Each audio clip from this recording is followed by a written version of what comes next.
On passe au second chapitre de ce journal, le Dimanche Magazine. Comme tous les 4 ans, les Allemands élisent aujourd'hui même les députés du Bundestag, la chambre basse du Parlement. Ces élections au suffrage universel direct renouvellent la totalité des 709 sièges, mais désignent en même temps le futur chef du gouvernement fédéral, le chancelier ou la chancelière, traditionnellement issu de la famille politique qui arrive en tête. Serait-ce le cas aujourd'hui? On le saura autour de 18h, heure locale. Mais en attendant, nous allons en parler 15 minutes durant avec l'ambassadeur d'Allemagne en Côte d'Ivoire. Monsieur l'ambassadeur, suivons ce reportage qui arrive et puis on revient pour échanger.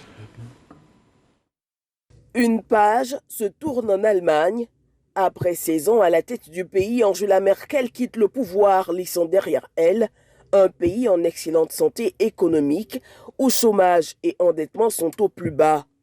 Angela Merkel aura réalisé un tournant de la politique allemande sur le continent africain durant la crise migratoire de 2015, avec l'arrivée de plus de 900 000 migrants en Allemagne. Une situation qui lui fait prendre conscience qu'il faut développer une nouvelle politique africaine pour lutter contre les causes de l'immigration. À la tête de la présidence du G20, elle tente de mobiliser les pays riches en faveur du continent. Elle lance son plan Marshall pour l'Afrique qui consiste à mettre des fonds à disposition d'entreprises qui souhaitent s'y implanter. Elle met surtout sur pied l'initiative Compact Africa, une nouvelle forme de coopération qui a pour but de faciliter les affaires. Samedi, lors de son dernier meeting en tant que chancelière, elle plaide pour le candidat conservateur Armin Laschet, donné perdant dans les sondages face au social-démocrate Olaf Scholz.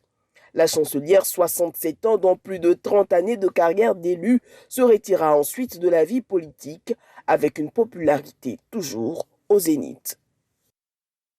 Merci Alexis Ouedraogo pour ce récit. Alors, monsieur l'ambassadeur, Ère Merkel, clap de fin. Qu'est-ce que ces élections représentent pour les Allemands? Est-ce qu'il y a un véritable engouement derrière? Oui, définitivement, parce que depuis longtemps, depuis 2005, ce sont les premières élections où personne ne sait qui va gagner. Et je crois la population, les gens partout, sont impatients, sont curieux de voir qui va remplacer la chancelière Merkel après 16 ans au pouvoir. Alors toute une génération a vécu aussi chez nous en Allemagne avec la chancelière Merkel comme chef du gouvernement. Et en quoi ces élections sont importantes pour l'Allemagne d'abord, pour l'Europe elle-même et puis pour l'Afrique? Comme j'ai indiqué, c'est vraiment un changement. Ça se constitue un changement parce que en Allemagne, en Europe, dans le monde entier, on est habitué à des façons de faire de la chancelière Merkel. C'est en cela qu'on dit que l'élection est ouverte parce qu'on ne sait pas véritablement qui va remplacer Angela Merkel. Oui, exactement. Et parce qu'on n'a pas un parti majoritaire et on a toujours des coalitions, plusieurs partis, plusieurs schémas et en plus, selon les sondages, encore un tiers de la population est indécis qui ils vont voter, pour qui ils vont voter. Et expliquez-nous votre système électoral. Il semble assez complexe quand même. Oui, ça c'est compliqué, mais quand même balancé. On a une combinaison entre les élections à suffrage majoritaire et les élections à suffrage proportionnel. Et ça veut dire la moitié des sièges au Parlement sont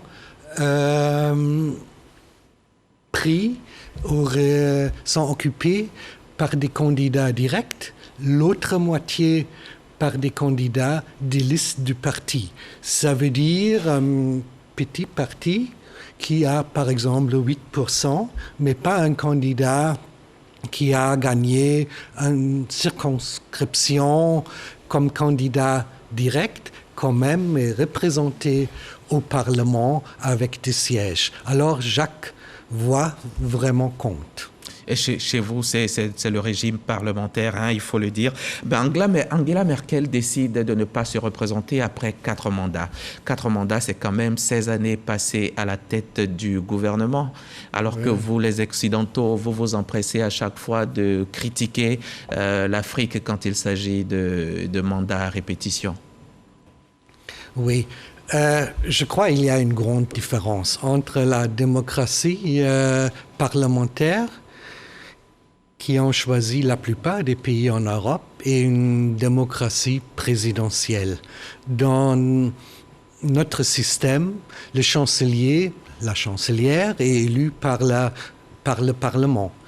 On a besoin d'une majorité. Si on a une majorité, on peut continuer.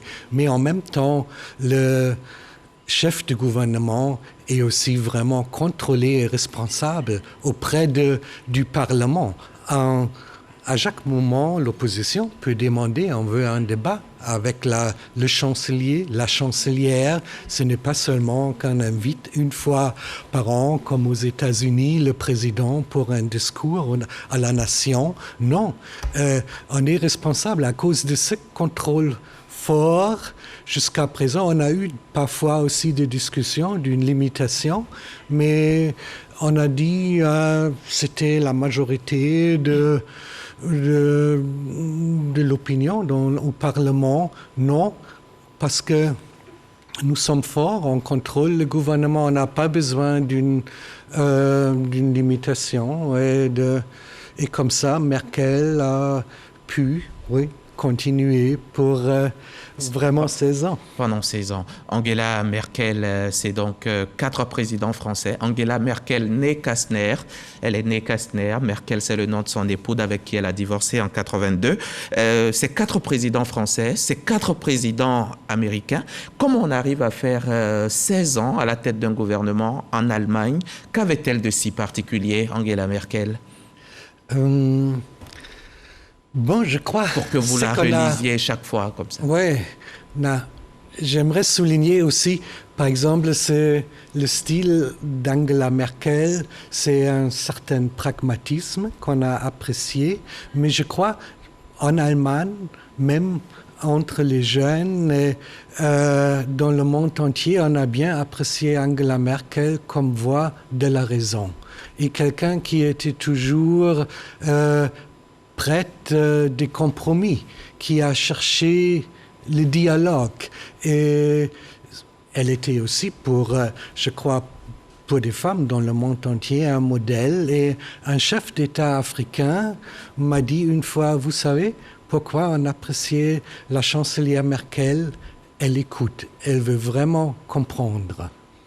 Et elle bénéficie de 80% quand même, elle bénéficie de l'estime du peuple allemand. 80% des Allemands pensent qu'elle a bien travaillé. Mais on se souvient de sa politique migratoire en 2015-2016 où elle a été beaucoup critiquée, non? Où elle a laissé entrer près d'1 million de migrants en Allemagne. Oui, mais là, j'aimerais...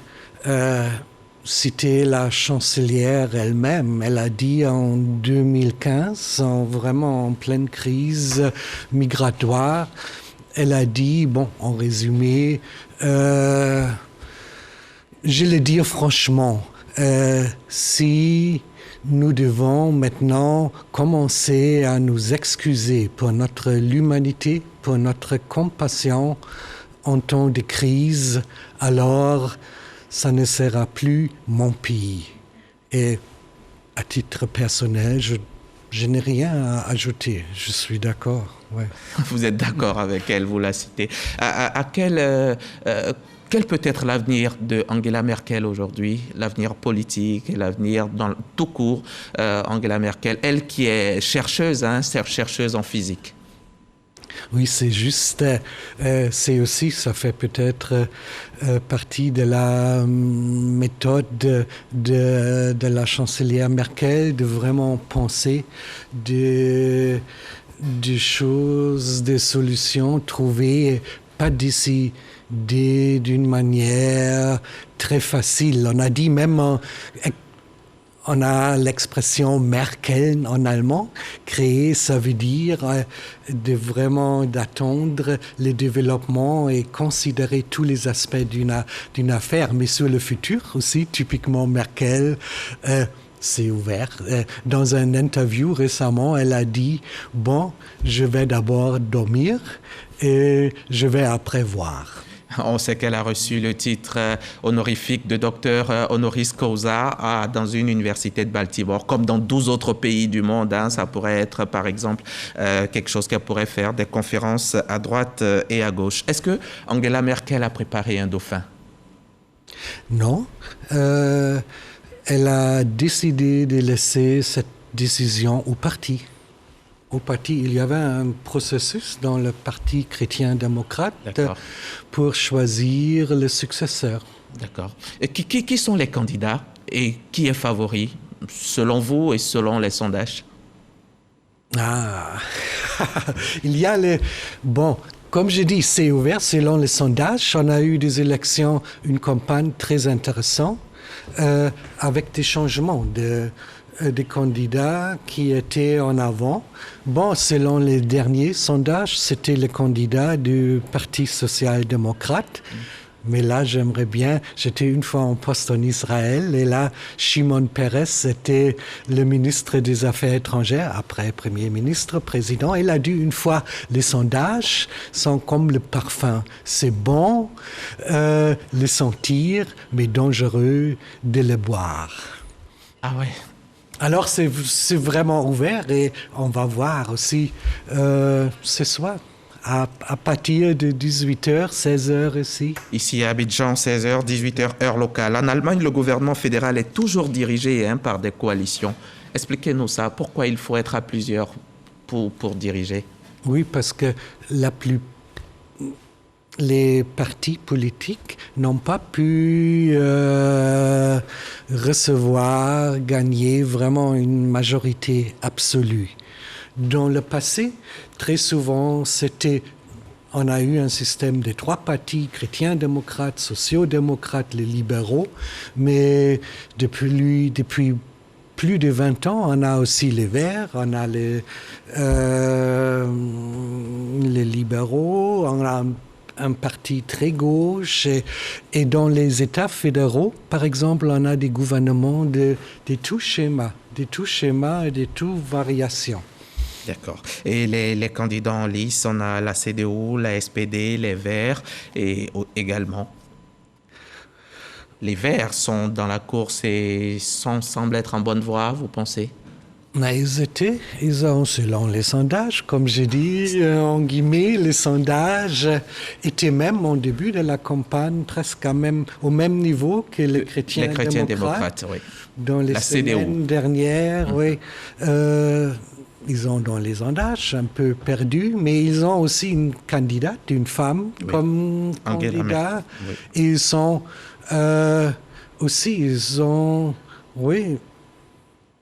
je peux m'imaginer un partenaire intéressant pour le parti qui va gagner pour former une coalition.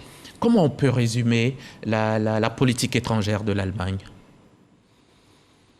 Oui, pour la politique étrangère d'Allemagne, il faut dire il y a un consensus en général entre les partis. Pas les 2 partis de l'extrême droite ou plutôt gauche, très gauche, mais autrement, on a un consensus d'une politique étrangère qui est fondée sur un contexte européen et la politique et multilatéral. En Afrique, précisément, la politique allemande. Oui, ça a vraiment changé avec Merkel. C'était vraiment, on pourrait dire, l'héritage de la chancelière Merkel, c'est qu'elle a clairement vu que l'Afrique, c'est le voisin naturel et stratégique de l'Europe. Et j'ose dire, ces relations vont se perpétuer. Les Allemands de Côte d'Ivoire participeront-ils au vote? Participent-ils au vote qui se tient en ce moment même? Non, on n'a pas un système où on peut voter aux ambassades, comme beaucoup de pays, ont un système similaire. On a seulement un système de une vote par postal, par correspondance, mais dans les pays où le système de courrier ne marche pas très bien, on peut utiliser les courriers diplomatiques pour renvoyer les documents. Il faut d'abord s'enregistrer dans la ville où on a habité la dernière fois en Allemagne. Avant de venir en Côte d'Ivoire. Et la ville va envoyer à l'ambassade des documents, on peut les ramener. Bon, retourner, et c'était ici l'échéance, le 8 septembre, pour retourner à l'ambassade les documents, et on les a envoyés, et on va les compter aussi aujourd'hui. Il y a aussi chez vous le vote par correspondance. Il faut le dire, Angela Merkel elle-même votera par correspondance. Et les Allemands en Côte d'Ivoire, vous n'êtes pas très nombreux, 270 à peu près répertoriés. Bon, on n'est pas obligé de s'enregistrer à l'ambassade, mais oui, c'est juste, on dit ça, c'est peut-être le chiffre. Autour de 270. Merci, Monsieur Ingo. Excellence Ingo Herbert, ambassadeur de la République fédérale d'Allemagne en Côte d'Ivoire. Je rappelle que vous êtes venu nous parler des élections générales qui se tiennent en ce moment même dans votre pays, élections dont on aura les résultats dans un peu plus de 2 heures maintenant. Merci encore de votre sollicitude et revenez nous voir quand vous voulez. Auf Wiedersehen. Merci pour m'avoir invité à RTI et à vous. Merci, à une prochaine. Auf Wiedersehen, liebe Zuschauer. Simplement vous dire au revoir à vous aussi, chers téléspectateurs. C'est ici qu'on referme ce 13h. Merci de l'avoir suivi. Merci à tous ceux qui m'ont aidé à vous le présenter. Jean-Jacques Kwame, Aurélia Drokula, Arlène Poca, Stéphane Conan, le tout chapeauté par Abiba Dambélé Saoué. Grand respect également à tous les cadreurs et techniciens. Ils sont si nombreux là-haut en régie. Une quinzaine de travailleurs qui sont à la tâche pour vous servir avec le cœur. Je reviens mercredi chez vous en espérant vous trouver en parfaite santé.